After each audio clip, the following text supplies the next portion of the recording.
আহলাল বাইত কারা? কোরআন থেকে আগে প্রমাণ নেই, তারপরে হাদিস থেকে দলিল নিব। রাজি? আমার বাইরা, এই আয়াতটা হলো সূরা হুদের ৭৩ নম্বর আয়াত। কত? সূরা হুদের ৬৯ নম্বর আয়াত থেকে আপনি যদি একটা লম্বা ইতিহাস পড়েন, খুব মজার একটা ঘটনা।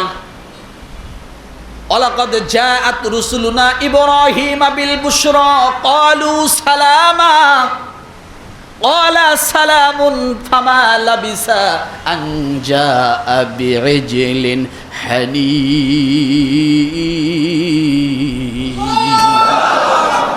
সূরা হুদের ৬৯ নম্বর আয়াতটা এখন পড়লাম। ওয়ালাকাদ জাআত রুসুলুনা ইব্রাহিমা বিল বুশরা ক্বালু সালামা। আল্লাহ তাআলা ইব্রাহিম আলাইহিস সালাতু ওয়াস সালাম বাড়ির ভিতরে বসা, হঠাৎ করে তাকিয়ে দেখে 10 জন বয়োবৃদ্ধ শক্তিশালী একবার হুড়মুড় করে আসতেছে, এমন ভাবে আসতেছে মরুভূমির ধুলা উড়াচ্ছে। সুবহানাল্লাহ বলে। ঘুমাচ্ছেন না তো? এটা মজার ঘটনা, বলার সময় নেই, একটু ইঙ্গিত দিয়ে যায়, তাহলে এই কথাটা বুঝতে সহজ হবে। আহলাল বাইত কারা? ইব্রাহিম আলাইহিস সালাম দেখতেছে যে এই মানুষগুলো যে আসতেছে, এই রকম ভাবে এত শক্তিশালী, এত হুঙ্কার দিয়ে মানুষ, সাধারণ মানুষ আসার কথা না। তো আস্তে আস্তে ইব্রাহিম আলাইহিস সালামের বাড়ির ভিতরে ঢুকতেছে, ইব্রাহিম আলাইহিস সালামের হাড়ের বিড আরো কাঁপতেছে। সুবহানাল্লাহ বলেন। ওয়ালাকাদ জাআত রুসুলুনা ইব্রাহিমা বিল বুশরা ক্বালু সালামা। তারা এসে ইব্রাহিম আলাইহিস সালামকে লম্বা একটা সালাম দিয়ে দিলেন, আসসালামু আলাইকুম। ইব্রাহিম আলাইহিস সালাম সালামের জবাব দিয়া দেরি করে নাই, সঙ্গে সঙ্গে ছুরি একখান হাতে নিছে। কি হাতে নিছে? জোরে বলে। ছুরি একখান হাতে নিছে, নিয়ে ওই মেহমানদেরকে বাড়ির ভিতরে দাঁড়ানো অবস্থায় রেখে উনি দৌড়াচ্ছে গরুর পিছনে। কিসের পিছনে? ঘরের মানুষ কার? বাড়িতে মানুষ, মেহমান। উনি ছুরি হাতে নিয়ে দৌড়াচ্ছে গরুর পিছনে, যাইয়া এক গরু ধরে নিয়ে আসছে। আনার পরে ওই মেহমানদের সামনে জবাই করা শুরু করে দিল। কালকে বলেন মেহমানদের সাথে কথা হয়েছে? কি কথা হয়েছে? শুধু সালাম, ক্বালু সালামা। সালাম নেওয়ার পর আর কথা নাই, তোমরা কারা, কোথা থেকে আসছো, কোনো কথা নাই। উনি মেহমান দেখছে আর গরু ধরে নিয়ে এসে কি করতেছে? জবাই করতেছে। জবাই করে স্ত্রীকে বললো, এটা তাড়াতাড়ি ভুনা করো, কথা পরে, আগে খাওয়াও। কারণ কি জানেন? মরুভূমির লোক। উনি ভাবছে মরুভূমির লোক অনেক দূর থেকে হেঁটে আসছে, ক্লান্ত, এরা মেহমান। এখনকার মতো তো প্লেন না যে 6 ঘন্টায় উড়ে গেছে। আগের পথিক হাঁটলেই বোঝা যাইতো যে পথিকের খিদে লাগছে, কারণ পায়ে হাঁটা ছাড়া পথ ছিল না। উনি ওই জন্য সবার প্রথম কথা পরে আগে খাওয়া। উনি গরু জবাই করে দিলেন, ভুনা করো। উনি নিজেও রান্না বান্নায় ওনার স্ত্রীর সঙ্গে সামিল হলেন। হওয়ার পরে বিশাল বড় এক প্লেটের মধ্যে আস্ত গরুর বাছুরটাকে ভুনা করে নিয়ে এসে মেহমানের সামনে দিয়ে দিলেন। দিয়ে বললেন, খান। মেহমান খায় না। মেহমান কি? তো আগের জামানার একটা কিছু পরিচিতি ছিল যে কোনো বাড়িতে যদি কোনো মেহমান না খায়, তাহলে বুঝতে হবে ওই মেহমান কোনো খারাপ কিছু সুসংবাদ নিয়ে আসছে, অথবা এই বাড়িওয়ালার কোনো অভিযোগ আছে, কোনো বিচার আছে।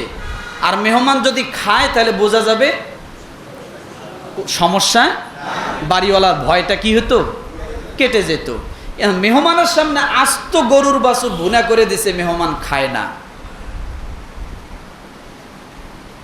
ফালাম্মা রাআ আইদিয়াহুম লা তাসিলু ইলাইহি নাকিরহুম ওয়া আওজাসা মিনহুম খিফা। মেহমানের সামনে দিছে, কিন্তু মেহমান হাত কি করে? বাড়ায় না। রাআ আইদিয়াহুম লা তাসিলু ইলাইহিম, মেহমান সামনে হাত বাড়াচ্ছে না। ইব্রাহিম আলাইহিস সালামের হাড়ের বিট আরো বাইরে গেছে।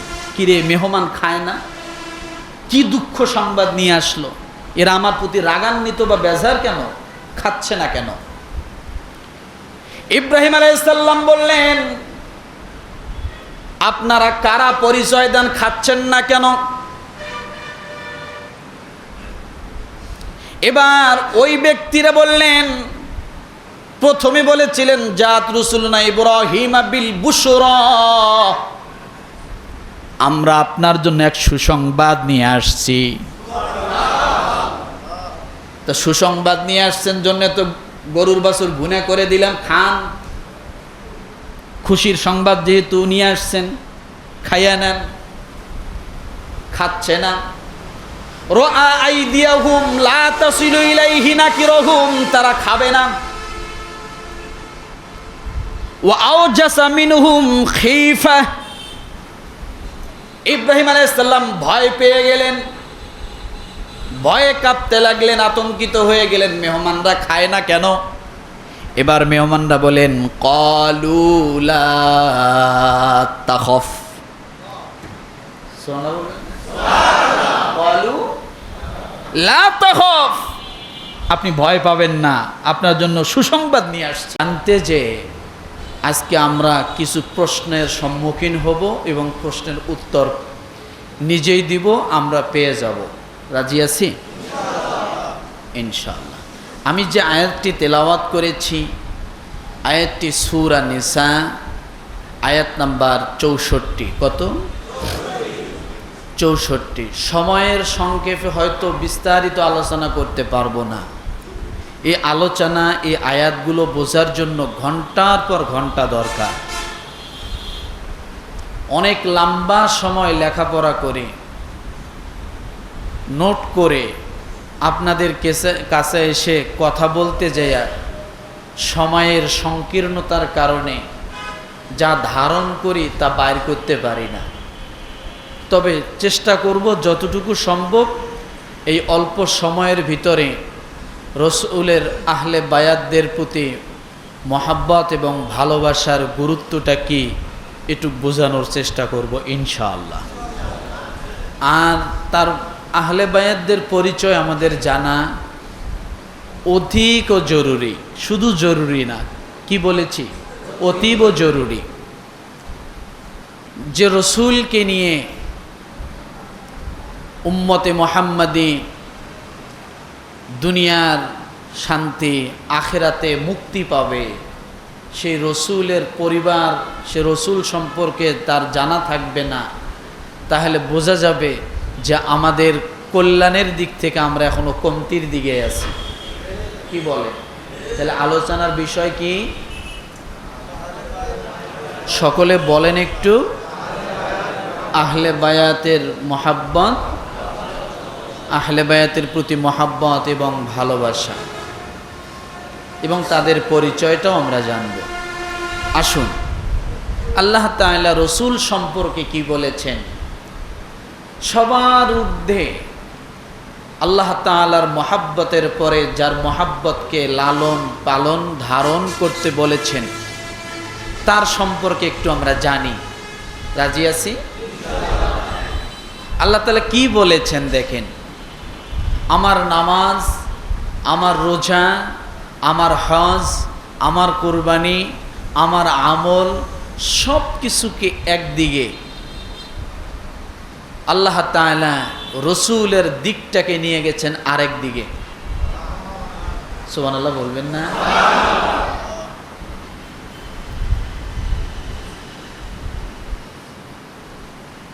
আল্লাহ পাক রব্বুল আলামিন সূরা নিসার 64 নম্বর আয়াতে আল্লাহ বলেন, ওয়ামা আরসালনা মির রাসূলিন ইল্লা লিয়ুতাআ বিইذনিল্লাহ ওয়ালাউ আন্নাহুম إذ ظلموا أنفسهم جاءوك فاستغفروا الله واستغفر لهم الرسول لوجدوا الله توابا رحيما কেউ মাথা নিচু করবেন না। বসিয়ায় মাথা নিচু করছেন কেন? চোখ মুখ এই দিকে দেন। কলস যদি টিউবওয়েলের মুখের সঙ্গে অ্যাডজাস্ট না হয় পানি ঢুকবে? ওই যে ঘুমাইতেছে, 2 মিনিটও হয় নাই। আমার কথা কি বাস্তবতা পাইলেন? কয় মিনিট হয়েছে বসা হয়েছে? ট্যাক লাগাবেন না, ওয়াল থেকে সরে আসেন, এদিক তাকান। শুরুই করলাম না। আল্লাহ পাক রব্বুল আলামিন সূরা নিসার 64 নম্বর আয়াতে কি বলে দেখেন। আল্লাহ বলেন, আমি প্রত্যেক রসূলকে কেবল এ লক্ষ্যে পাঠিয়েছি, এ উদ্দেশ্যে পাঠিয়েছি যে আল্লাহর হুকুমে তার আনুগত্য করা হবে।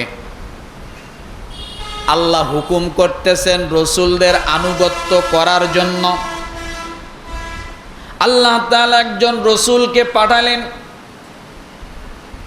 পাঠিয়ে বললেন, ও রসূলের উম্মতেরা, রসূলের কওমেরা, আমি যে রসূল তোমাদেরকে দিলাম, আমি আল্লাহর হুকুমে তোমাদের রসূল যা বলে তা তোমরা মেনে নাও। কি করো? যে রসূল আসছেন, যত রসূল আসছেন, আল্লাহ তাআলা সূরা নিসার 64 নম্বর আয়াতে বলেন, আমার হুকুমে আমি নবীদেরকে, রসূলদেরকে পাঠিয়েছি যাতে তারা রসূলদেরকে কি করে? আনুগত্য করে। কি করে বলে? অনুসরণ করে। কি করে বলে? কারা অনুসরণ করবে? প্রত্যেক রসূলের কওমেরা, প্রত্যেক রসূলের উম্মতেরা। মনে থাকবে? তাহলে রসূল আমাদের জন্য মডেল, আমাদের জন্য কি? রসূল আমাদের জন্য স্যাম্পল। রসূলকে দেখে আমরা অনুসরণ করব, সে অনুসরণটা আল্লাহকে করা হয়ে যাবে। কারণ আমরা তো আর আল্লাহকে দেখতেছি না, আল্লাহ তাআলার কালাম শুনতেছি, কিন্তু বাস্তব শোনাটাকে বাস্তবে রূপ দিবে কে? বলেন তো? রসূলদের মাধ্যমে আল্লাহ বাস্তব রূপ দিবে। দুনিয়ার জমিনে যত বিশ্ববিদ্যালয় আছে, স্কুল আছে, কলেজ আছে, মাদ্রাসা আছে, মক্তব আছে, এগুলো ঘর নির্মাণ করে যদি সরকার তরফ থেকে শুধু বই দেওয়া হয়, শিক্ষক যদি নিয়োগ করা না হয়, বলেন ছাত্ররা কি শিখবে? শিখতে পারবে কিছু? কেন পারবে না? স্কুল ঘর আছে, বসার বেঞ্চ আছে, লেখাপড়া করার মতো বই আছে, লেখার মতো খাতা আছে, কলম আছে, সব আছে। নাই কি? জোরে বলে। শিক্ষক নাই। ওই ছাত্র, ওই ক্লাসের, ওই বিশ্ববিদ্যালয়ের ছাত্ররা কি শিখবে? পারবে কিছু শিখতে? তাহলে শিখার যত উপকরণ আছে তার মধ্যে প্রধানতম উপকরণ হলো শিক্ষক। কি বলেন তো? আপনার যদি বই নাও থাকে, তারপরেও শিক্ষক তার জ্ঞান গরিমা দিয়ে ছাত্রদেরকে যতটুকু বুঝাবে তাতেই ছাত্ররা শিক্ষিত হতে পারবে। আর যদি বই থাকে, সব আছে, শিক্ষক নাই, ওই ছাত্র শিখবে কি? তার ডিগ্রি হবে কি? কথা ঠিক না? এই জন্য রব্বুল আলামিন সূরা নিসা 64 নম্বর আয়াতে বলেন, ওয়ামা আরসালনা মির রাসূলিন ইল্লা লিয়ুতাআ বিইযনিল্লাহ।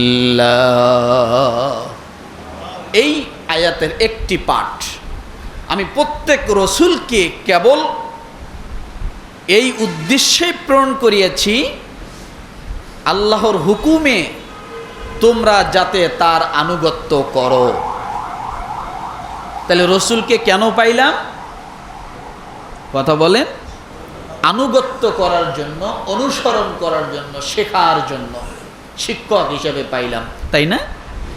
2, এরপরে আল্লাহ বলেন ওয়ালাউ আন্নাহুম ইযলামু আনফুসাহুম জাউকা ফাস্তাগফিরুল্লাহ ওয়াস্তাগফারা লাহুমুর রাসূলু লাওয়াজাদুল্লাহ তাওয়াবার রহিমা। দ্বিতীয় পাঠে এবার শোনেন, আল্লাহ বলেন তারা যখন তাদের নিজেদের প্রতি জুলুম করেছিল তখন যদি তারা তোমার কাছে এসে আল্লাহর কাছে ক্ষমা প্রার্থনা করত। 1 নম্বরে দ্বিতীয় প্রকার বলি, প্রথম নাম্বার পেলাম আল্লাহর শিক্ষক হিসেবে আল্লাহ পাঠিয়েছেন, অনুসরণ করার জন্য আল্লাহ রসুলদেরকে পাঠালেন। দ্বিতীয় নম্বরে আল্লাহ বলেন এই রসুল পাওয়ার পরেও যারা মুখ ফিরাইয়া রাখে, রসুলকে মানতে চাইল না, রসুলকে অনুসরণ করল না, রসুলের আনুগত্য করল না, রসুল বিষয় বিদ্রূপ করে, কটূক্তি করে, বিভিন্নভাবে কথা বলে, আল্লাহ বলেন তারা যখন তাদের নিজেদের প্রতি জুলুম করেছিল, অর্থাৎ রসুলকে না মানা হলো নিজের প্রতি জুলুম করা। শিক্ষককে না মানা মানে ছাত্র কার কপাল পড়ে? কার কপাল? আমি শিক্ষককে মানবো না, শিক্ষকের কোনো ক্ষতি হবে নাকি? ক্ষতি কার? যে মানবে না তার, যে ছাত্র মানে না তার। আল্লাহ বলেন তোমরা নিজেদের প্রতি নিজেরাই জুলুম করেছো। এই যে গতকাল এসএসসি পরীক্ষার ফল প্রকাশ হলো, যারা ভালোভাবে লেখাপড়া করেছে, যারা ছাত্র শিক্ষকের কথা, যে ছাত্রগুলো শিক্ষকের কথা মতো চলেছে, অবশ্যই তারা ভালো একটা রেজাল্ট করতে পারছে। যারা শিক্ষক মানে নাই, ভালোভাবে লেখাপড়া করে নাই, শিক্ষকের কথাগুলো শোনে নাই, তারা কি পাইছে? ফেল করছে, নাম্বার কম পাইছে। কথা ঠিক না? এই জন্য রব্বুল আলামিন বলেন তারা যারা নিজেদের প্রতি জুলুম করেছিল, এই অন্যায় করার পরে, নিজেদের প্রতি জুলুম করার পরে, তখন যদি তারা তোমার কাছে এসে আল্লাহর কাছে ক্ষমা প্রার্থনা করত। দেখেন আল্লাহর কাছে ক্ষমা পাওয়ার জন্য আল্লাহ কার কাছে যাইতে বলে? কথা বলেন। আল্লাহর কাছে ক্ষমা পাওয়ার জন্য কার কাছে যাইতে হবে? আল্লাহ নিজে বলেন সূরা নিসার 64 নম্বর আয়াতে, যালামু আনফুসাহুম জাউক, তারা যদি তোমার কাছে যাইতো, ফাস্তাগফিরুল্লাহ, এরপরে আমি আল্লাহর কাছে, তোমার কাছে যাওয়ার পরে আমি আল্লাহর কাছে ক্ষমা চাইতো, তোমার কাছে স্যালেন্ডার হওয়ার পরে আমি আল্লাহর কাছে ক্ষমা চাইতো, এবং তাদের ক্ষমা চাওয়ার সঙ্গে সঙ্গে রসুল যদি তাদের উদ্দেশ্য আল্লাহর কাছে বলতো, আল্লাহ এরা আমার উম্মত বোঝে নাই, এরা না বুঝে আমার প্রতি আমাকে মানতে নারাজ ছিল, এরা বুঝতে পারে নাই আমি রসুল, আপনি এদেরকে ক্ষমা করে দেন। ওয়াস্তাগফার লাহুম, আল্লাহ বলেন তোমার রসুল যদি তোমাদের সঙ্গে দোয়ায় শরীক হয়ে তোমাদের পক্ষে যদি রসুল সার্টিফিকেট দিত, আমি আল্লাহর কাছে তোমাদের রসুল তোমাদের জন্য দোয়া করত, আল্লাহ বলেন লাওয়াজাদুল্লাহ তাওয়াবার রহিমা। আল্লাহ বলেন যখনই তোমরাও ইস্তেগফার করতা, আমার কাছে মাফ চাইতা, আর তোমাদের রসুল তোমাদের হয়ে আমার কাছে ক্ষমা চাইতো, তখন আল্লাহ বলেন আল্লাহ অতি ক্ষমাশীল, পরম দয়ালু তারা পেয়ে যেত। তাহলে আমার গুনাহ মাফের জন্য আল্লাহ কার কাছে যাইতে বলে? জোরে বলেন, রসুলের কাছে। যে তোমরা রসুলের কাছে এই জন্য যাও, তোমরা তো রসুল থেকে মুখ ফিরাইছ, আলেম থেকে মুখ ফিরাইছ, আলেমের সাথে বদমাশি করতেছ, আলেমের সাথে দুশ্মনী করতেছ। তোমরা আলেমদের কাছে যাও, আলেমের দিলটা নরম হবে, রসুলের মনটা নরম হবে। এরপরে যদি তোমরা রসুলকে সামনে রেখে আমি আল্লাহর কাছে দোয়া করো, আলেমকে সামনে রেখে আমি আল্লাহর কাছে দোয়া করো, আলেমও যদি বলে আল্লাহ আমার এই মুসল্লি বোঝে নাই, আমাদের এই জাতি বোঝে নাই, আমার এই ভাইটা বোঝে নাই, আপনি ক্ষমা করে দেন, তোমার দোয়া, আলেমের দোয়া, তোমাদের দোয়া, রসুলের দোয়া একসঙ্গে আমি আল্লাহ কবুল করে নেব। এরপরে আল্লাহ কি বলেন? লাওয়াজাদুল্লাহ তাওয়াবার রহিমা, তবে তারা আল্লাহকে অতি ক্ষমাশীল, পরম দয়ালু পেত। তাহলে আজকে এখান থেকে, এই আয়াত থেকে একটা শিক্ষা নেই যে আল্লাহর কাছে ক্ষমা পাওয়ার জন্য যদি কখনো কোনো বিষয়ে রসুলের প্রতি বিদ্রূপ আসে, ইসলামের প্রতি কোনো বিদ্রূপ আত্মা আসে, কোনো আলেমের প্রতি হিংসা আসে, বিদ্রূপ আসে, তখন আপনার হিংসাটাকে দাবাই দিয়া আলেমের কাছে যাওয়া দরকার আছে না নাই? আছে না নাই? আছে। যদি না যান, অহমিকা করেন, আলেমের কাছে যায় কি হবে?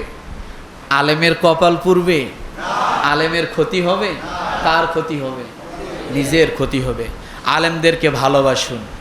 এখন নবী নাই, নবীর সুন্নতকে ভালোবাসুন।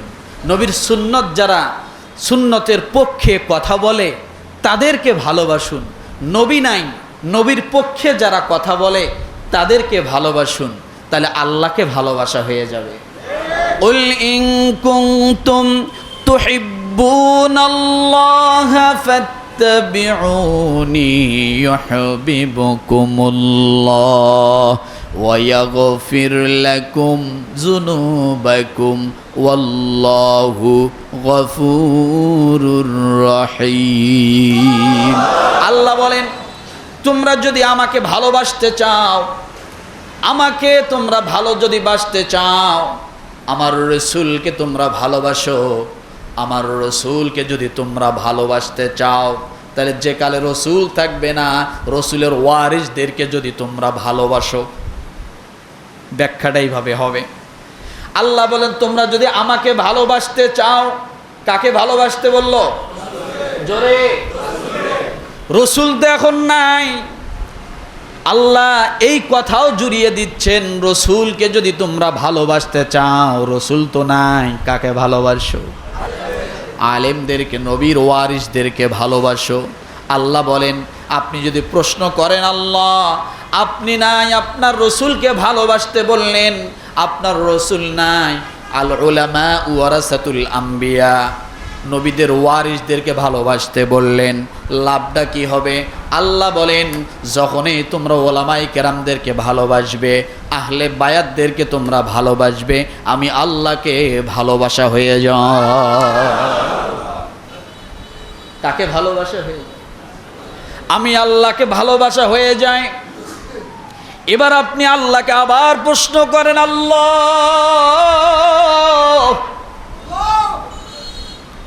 আলেমদেরকে, আহলে বায়াতদেরকে যদি ভালোবাসি তাহলে লাভ কি হবে?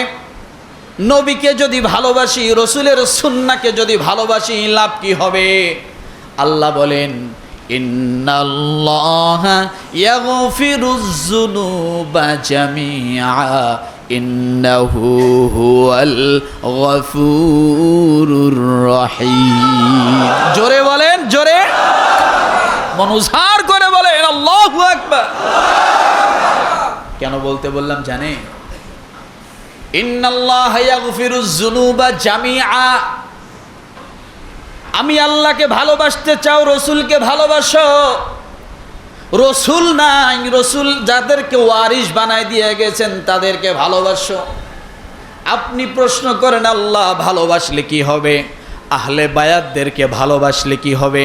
আল্লাহ বলেন যদি তোমরা ভালোবাসতে পারো ইন্নাল্লাহা ইয়াগফিরুয যুনুবা জামিআ, তোমার জীবনে যত গুনাহ আছে নিশ্চয় আমি আল্লাহ সমস্ত গুনাহ খাতা আমি আল্লাহ মাফ করে দিব। শুধু ভালোবাসা, শুধু কি? শুধু মহাব্বত। আপনি মহাব্বত করবেন একজন আলেমকে, আহলে বায়াতদেরকে, রসুলের সুন্নাহকে। এই ভালোবাসায় আপনার গুনাহ মাফ হবে, গুনাহ মাফ চাইতে হবে না। অটো, এটা কি কথা বলে? একজন আল উলামা ওয়ারাসাতুল আম্বিয়া, নবীদের ওয়ারিসদেরকে ভালোবাসেন, রসুলের সুন্নাহকে ভালোবাসেন। আল্লাহ বলেন অটো তোমার জীবনের গুনাহগুলো আমি আল্লাহ মাফ করে দেব। তাহলে এবার বলেন যে রসুল তো দুনিয়ার জমিনে নাই, রসুল ইন্তেকাল করেছেন। এবার তাহলে জীবনের গুনাহগুলো মাফ করা আর একটা পদ্ধতি আল্লাহর নবী বলেছেন, মাংজারা কবরি ওয়াজাবাত লাহু শাফাআতি। আমার রসুলের হাদিসে বলে গেছেন, আমার যদি কোনো উম্মত আমার মহাব্বত নিয়ে, আমার ভালোবাসা নিয়ে আমার রওজা মদিনার কাছে এসে, শুধু যদি মহাব্বত নিয়ে একটু এসে আমার রওজার পাশে দাঁড়ায়, ওই যে আমার উম্মতটা বিন্দু পরিমাণ মহাব্বত ভালোবাসা নিয়ে আমার রওজার পাশে দাঁড়িয়েছে, আমি রসুলের প্রতি ওয়াজিব হয়ে গেল কিয়ামতের ময়দানে ওই উম্মতের জন্য আমি আল্লাহর কাছে শাফায়াত করে নিব। জোরে বলেন। রসুলের রওজার পাশে যায় যদি কেউ মহাব্বত নিয়ে দাঁড়ায়,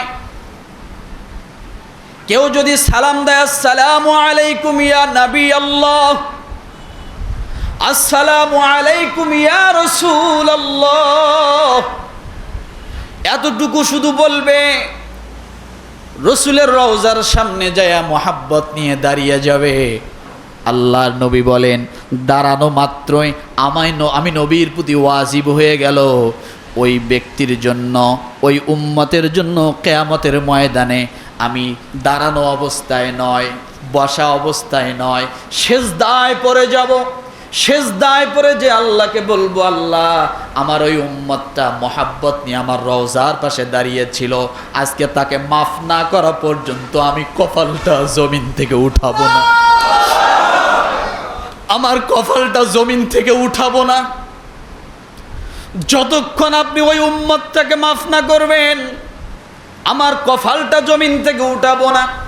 আল্লাহ ডাক দিয়ে বলবেন, রসুল আপনি যা দরখাস্ত করেছেন সব মঞ্জুর করে নিলাম।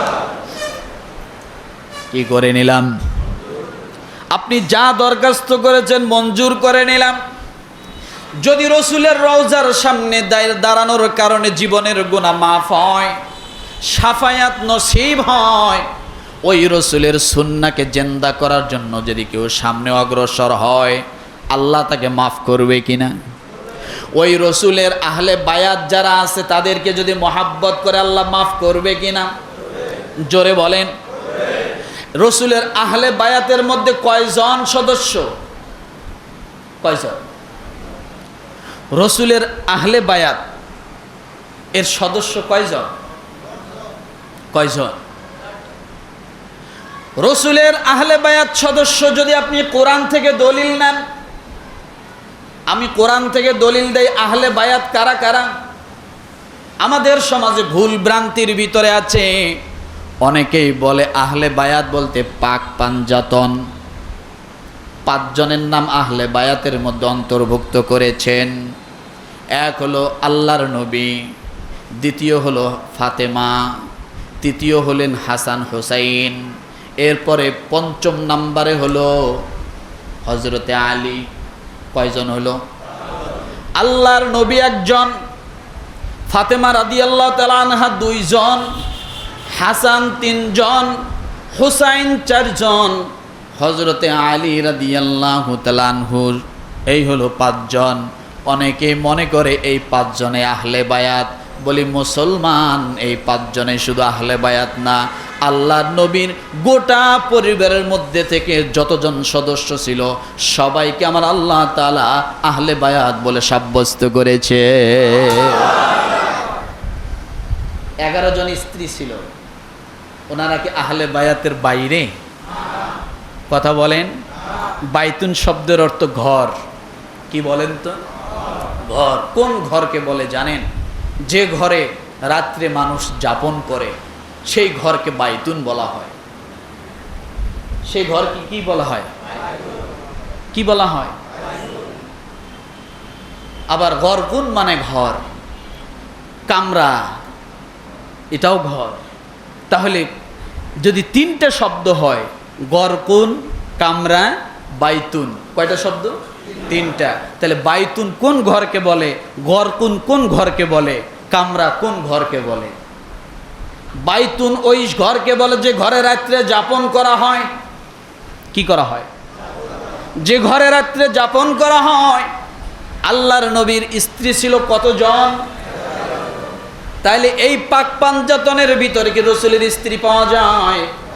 রসুলের স্ত্রী পাওয়া যায় না, কিন্তু কোরআনের ভাষায় আল্লাহ কি বলেন?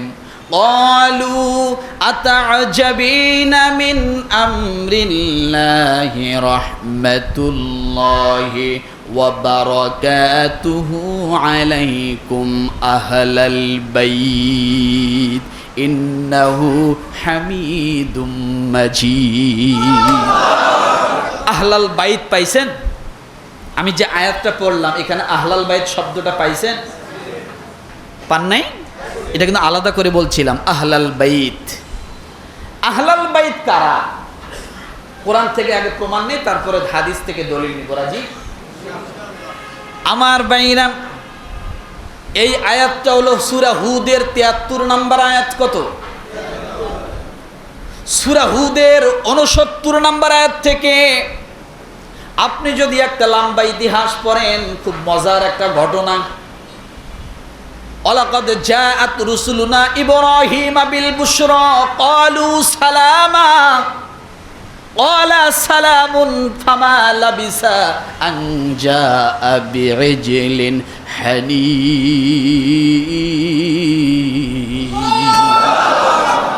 সূরা হুদের 69 নম্বর আয়াতটা এখন পড়লাম। ওয়ালাকাদ জাআত রুসুলুনা ইব্রাহিমা বিল বুশরা ক্বালু সালামা। আল্লাহ তাআলা ইব্রাহিম আলাইহিস সালাতু ওয়াস সালাম বাড়ির ভিতরে বসা, হঠাৎ করে তাকিয়ে দেখে 10 জন বয় বৃদ্ধ শক্তিশালী একবার হুড়মুড় করে আসতেছে। এমন ভাবে আসতেছে মরুভূমির ধুলা উড়াচ্ছে। সুবহানাল্লাহ বলে। ঘুমাচ্ছেন না তো? এটা মজার ঘটনা, বলার সময় নেই, একটু ইঙ্গিত দিয়ে যায় তাহলে এই কথাটা বুঝতে সহজ হবে। আহলাল বাইত কারা? ইব্রাহিম আলাইহিস সালাম দেখতেছে যে এই মানুষগুলো যে আসতেছে এই রকম ভাবে, এত শক্তিশালী, এত হুঙ্কার দিয়ে মানুষ, সাধারণ মানুষ আসার কথা না। তো আস্তে আস্তে ইব্রাহিম আলাইহিস সালামের বাড়ির ভিতরে ঢুকতেছে। ইব্রাহিম আলাইহিস সালামের হাড়ের বিড আরো কাঁপতেছে। সুবহানাল্লাহ বলেন। ওয়ালাকাদ জাআত রুসুলুনা ইব্রাহিমা বিল বুশরা ক্বালু সালামা। তারা এসে ইব্রাহিম আলাইহিস সালামকে লম্বা একটা সালাম দিয়ে দিলেন, আসসালামু আলাইকুম। ইব্রাহিম আলাইহিস সালাম সালামের জবাব দিয়া দেরি করে নাই, সঙ্গে সঙ্গে ছুরি একখান হাতে নিছে। কি হাতে নিছে? জোরে বলে। ছুরি একখান হাতে নিছে, নিয়ে ওই মেহমানদেরকে বাড়ির ভিতরে দাঁড়ানো অবস্থায় রেখে উনি দৌড়াচ্ছে গরুর পিছনে। কিসের পিছনে? ঘরের মানুষ কার? বাড়িতে মানুষ, মেহমান। উনি ছুরি হাতে নিয়ে দৌড়াচ্ছে গরুর পিছনে, যাইয়া এক গরু ধরে নিয়ে আসছে। আনার পরে ওই মেহমানদের সামনেই জবাই করা শুরু করে দিল। কালকে বলেন মেহমানদের সাথে কথা হয়েছে? কি কথা হয়েছে? শুধু সালাম, ক্বালু সালামা। সালাম নেওয়ার পর আর কথা নাই, তোমরা কারা, কোথা থেকে আসছো, কোনো কথা নাই। উনি মেহমান দেখছে আর গরু ধরে নিয়ে এসে কি করতেছে, জবাই করতেছে। জবাই করে স্ত্রীকে বললো এটা তাড়াতাড়ি ভুনা করো, কথা পরে, আগে খাওয়াও। কারণ কি জানেন, মরুভূমির লোক, উনি ভাবছে মরুভূমির লোক অনেক দূর থেকে হেঁটে আসছে, ক্লান্ত, এরা মেহমান। এখনকার মতো তো আর প্লেন না যে 6 ঘন্টায় উড়ে গেছে। আগের পথিক হাঁটলেই বোঝা যাইতো যে পথিকের খিদে লাগছে, কারণ পায়ে হাঁটা ছাড়া পথ ছিল না। উনি ওই জন্য সবার প্রথম কথা পরে আগে খাওয়া। উনি গরু জবাই করে দিলেন, ভুনা করো। উনি নিজেও রান্না বান্নায় ওনার স্ত্রীর সঙ্গে সামিল হলেন। হওয়ার পরে বিশাল বড় এক প্লেটের মধ্যে আস্ত গরুর বাছুরটাকে ভুনা করে নিয়ে এসে মেহমানের সামনে দিয়ে দিলেন। দিয়ে বললেন খান। মেহমান খায় না। মেহমান কি? তো আগের জামানার একটা কিছু পরিচিতি ছিল যে কোনো বাড়িতে যদি কোনো মেহমান না খায় তাহলে বুঝতে হবে ওই মেহমান কোনো খারাপ কিছু সুসংবাদ নিয়ে আসছে, অথবা এই বাড়িওয়ালার কোনো অভিযোগ আছে, কোনো বিচার আছে। আর মেহমান যদি খায় তাহলে বোঝা যাবে সমস্যা, বাড়িওয়ালার ভয়টা কি হতো, কেটে যেত। মেহমানের সামনে আস্ত গরুর বাছুর ভুনা করে দিছে, মেহমান খায় না। ফালাম্মা রাআ আইদিয়াহুম লা তাসিলু ইলাইহি নাকিরহুম ওয়া আওজাসা মিনহুম খিফা। মেহমানের সামনে দিছে কিন্তু মেহমান হাত কি করে, বাড়ায় না। রাআ আইদিয়াহুম লা তাসিলু ইলাইহিম, মেহমান সামনে হাত বাড়াচ্ছে না। ইব্রাহিম আলাইহিস সালামের হাড়ের বিড আরো বেড়ে গেছে। কিরে, মেহমান খায় না, কি দুঃখ সংবাদ নিয়ে আসলো, এরা আমার প্রতি রাগান্বিত বা বেজার কেন, খাচ্ছে না কেন? ইব্রাহিম আলাইহিস সালাম বললেন আপনারা কারা, পরিচয় দেন, খাচ্ছেন না কেন? এবার ওই ব্যক্তিরা বললেন, প্রথমে বলেছিলেন জাত রসুলনা ইব্রাহিম বিল বুশরা,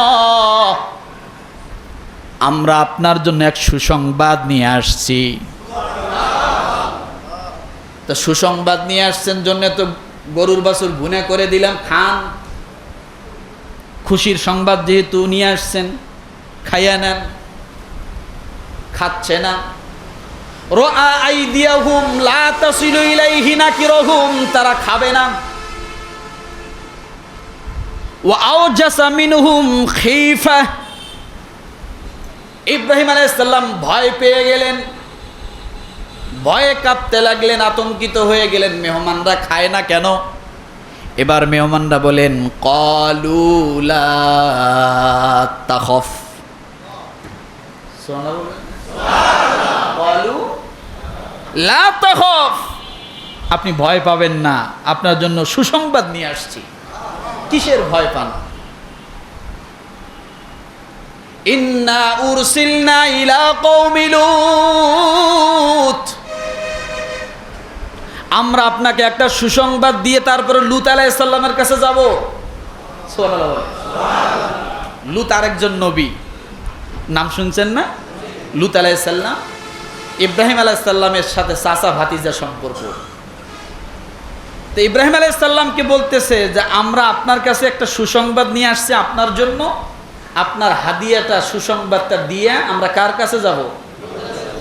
লূত আলাইহিস সালামের কাছে যাব। কিন্তু ওখানে লূত আলাইহিস সালামের কাছে যে যাব, ওখানে আর সুসংবাদ নাই, ওখানে দুঃখ সংবাদ আছে। ওয়ামরাআতুহু কাইমাতুন ফাদহিকাত ফাবাশশারনাহা বিইসহাক। জোরে জোরে জোরে জোরে জোরে।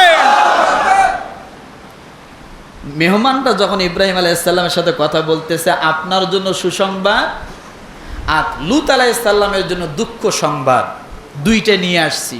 সুসংবাদটা নেন আর দুঃখ সংবাদ পৌঁছায় দিয়ে আসবো। ওয়ামরাতুহু কাইমা, তখন ইব্রাহিম আলাইহিস সালামের স্ত্রী সারা তিনি সেই জায়গায় দাঁড়িয়ে ফাদহিকাত ফাবাশশারনা, তিনি হাসতেছেন।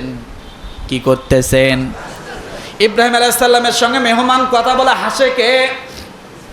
ওনার স্ত্রী হাসতেছেন। ফাদহিকাত ফাবাশশারনা, তিনি হাসতেছেন। বিইসহাক ওয়া ইয়াকুব, সঙ্গে সঙ্গে মেহমানরা বললেন, আপনাকে যে সুসংবাদ দেওয়ার জন্য আসছি, আপনাদের ঘরে একজন সন্তান হবে, তার নাম হবে ইসহাক। কি নাম হবে? জোরে বলে। তার নাম হবে ইসহাক, তার ছেলের নাম হবে ইয়াকুব। মানে নাতির নাম পর্যন্ত পৌঁছায় দিলেন। সারা তখন একেবারে বৃদ্ধ, প্রায় 100 বছরের কাছাকাছি। সঙ্গে সঙ্গে তিনি বলেন, আলিদু ওয়া আনা আজুজ ওয়া হাযা বালি শাইখা। বোঝেন নাই তো? তাই আলিদু, ওনার স্ত্রী বলতেছে, কি আশ্চর্য কথা, আমি এত বৃদ্ধ হয়ে গেছি, দাঁত নাই, চামড়া ঝুলে গেছে, চুল পেকে গেছে, আমার এখন বাচ্চা হবে? সুবহানাল্লাহ। ওয়া আনা আজুজ, আশ্চর্য কথা। ওয়া হাযা বালি, এই যে আমার স্বামী দেখো একবারে ঝুঁকে গেছে, মেরুদণ্ড বাঁকা হয়ে গেছে, বুড়া হয়ে গেছে, হাড়াড্ডি পেকে গেছে, চামড়া ঝুলে গেছে, সে বাবা হবে কেমনে? আর আমার 100 বছরের ভিতরে কোনো সন্তান হয় নাই, এখন এসে সন্তান হবে? এই কথা যখন বলেছে, তখন ওই মেহমানরা বলতেছেন, ইন্না হাযা লাশাইউন আজীব। আপনারা কিভাবে আশ্চর্য হলেন?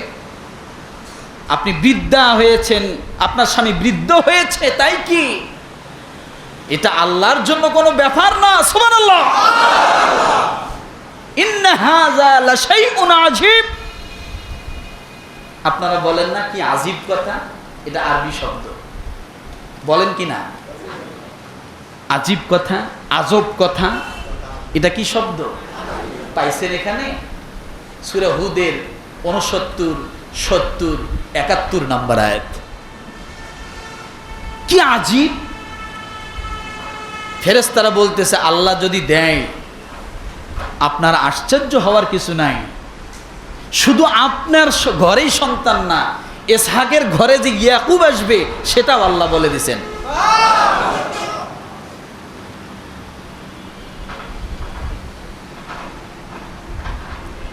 আমার ভাইরা, এই কথা যখন বললেন, তখন আল্লাহ তাআলা ডাক দিয়ে বলেন, ক্বালু আতা'জাবিনা মিন আমরিল্লাহি রাহমাতুল্লাহি ওয়া বারাকাতুহু আলাইকুম আহলাল বাইত। ফেরেশতাগণ বলল, আপনি কি আল্লাহর হুকুম সম্বন্ধে বিস্ময় বোধ করছেন? আল্লাহর হুকুম সম্পর্কে বিস্ময় বোধ করছে? বাপ ছাড়া সন্তান আল্লাহ দিতে পারে, পারে কি পারে না? পারে কি পারে না? পুরুষ ছাড়া,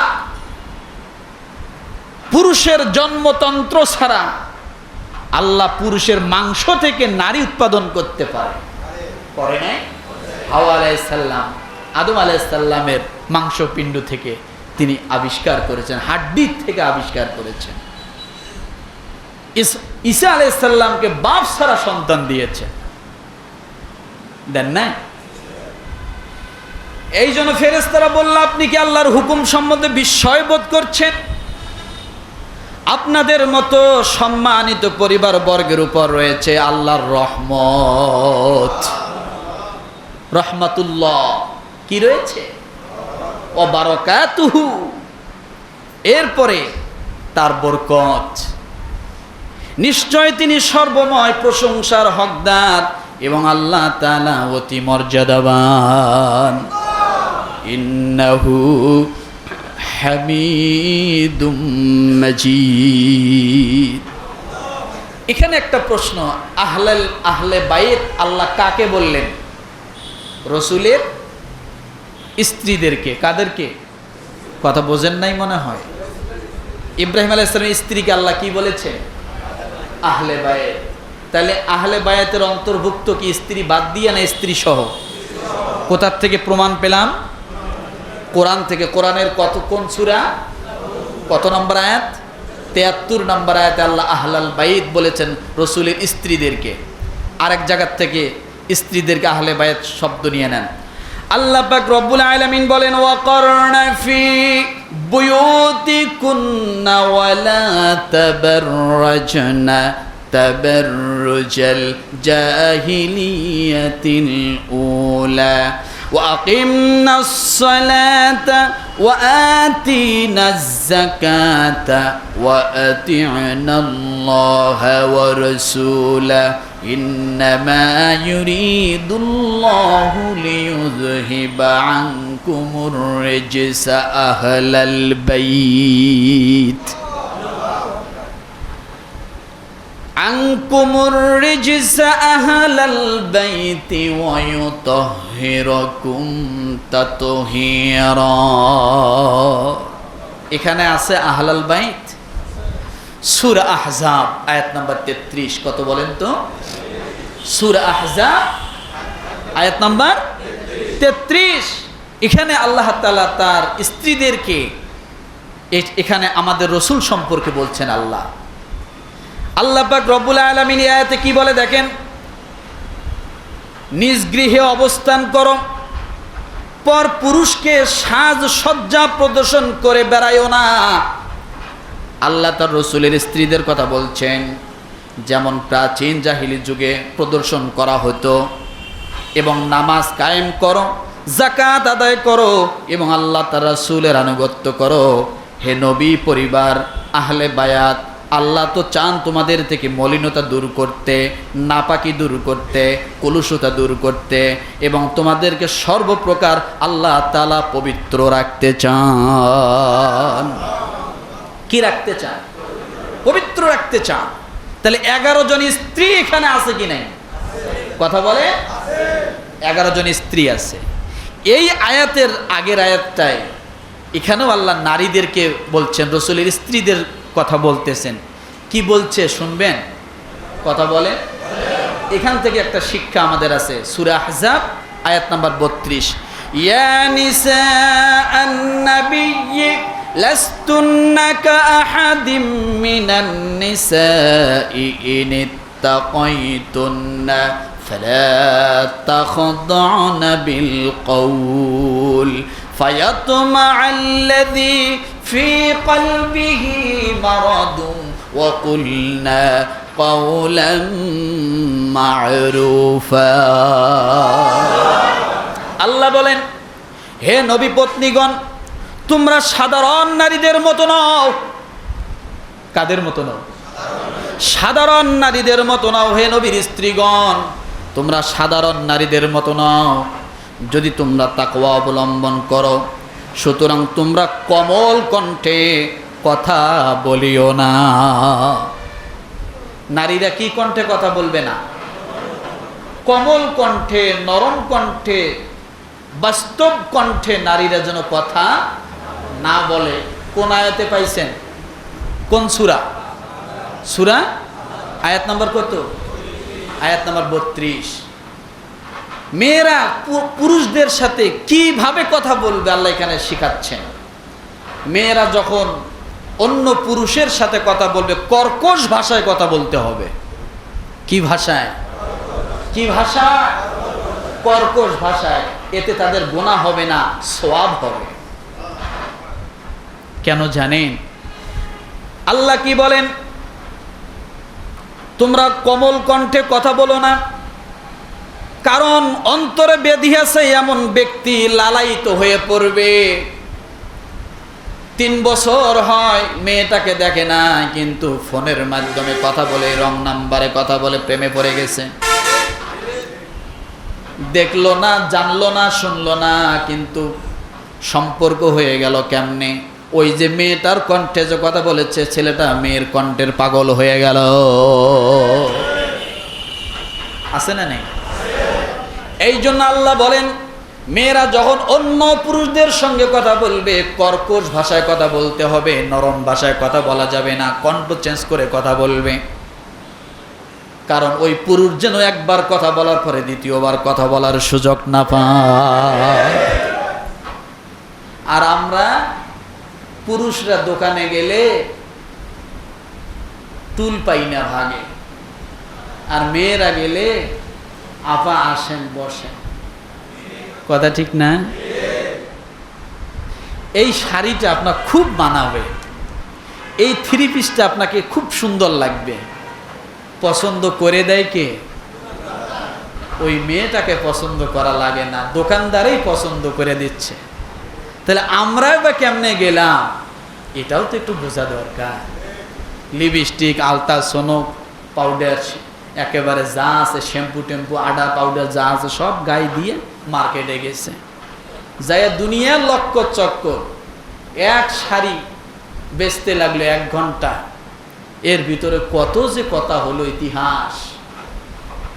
আছে না নাই? আছে না নাই? রাগ করলেন এগুলো? কিন্তু মেয়েদেরকে আল্লাহ কিভাবে কথা বলতে বলছেন, আয়াত নাম্বারটা মনে রাখেন, ভাবিদের কাছে যায় বলবেন। সূরা আহজাব আয়াত নাম্বার 32। এই আয়াতে আল্লাহ মেয়েদেরকে কোন ভাষায় কথা বলতে হবে এটা আল্লাহ শিখায় দিলেন। বুঝে আসছে কথা? মনে থাকবে? তাহলে আহলে বায়াত আমরা কাদেরকে পেলাম? রসুলের স্ত্রীদেরকে। শেষ করে দেব।